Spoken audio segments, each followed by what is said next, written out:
Can we talk? Some of you are doing too much in gathering evidence for your employment discrimination lawsuit, and somebody needs to talk to you about it before you mess up your lawsuit. And if you stay to the end, I have some suggestions for you. Mistake number one is making it look like you're stealing. So the defense lawyer that your company is going to hire is going to try to put you in a bad light.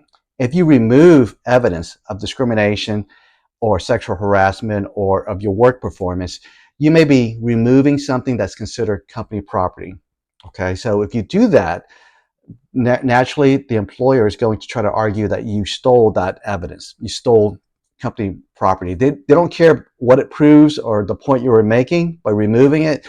Just focus on the mechanics of, hey, did you remove company information or trade secret or properties? And so don't make it easy for them to set it up to accuse you of stealing.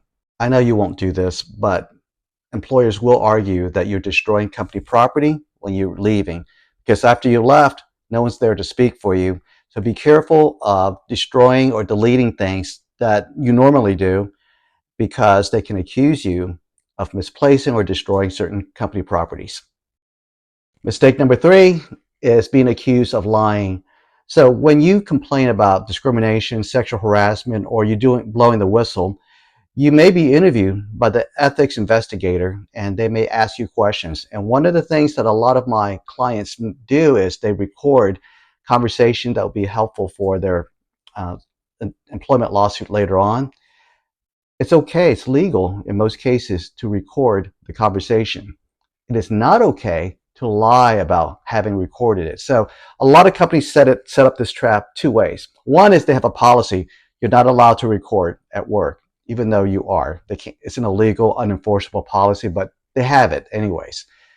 Trap number two, they send in an ethics investigator to investigate. You made a complaint about sexual harassment, discrimination, or whistleblower complaint.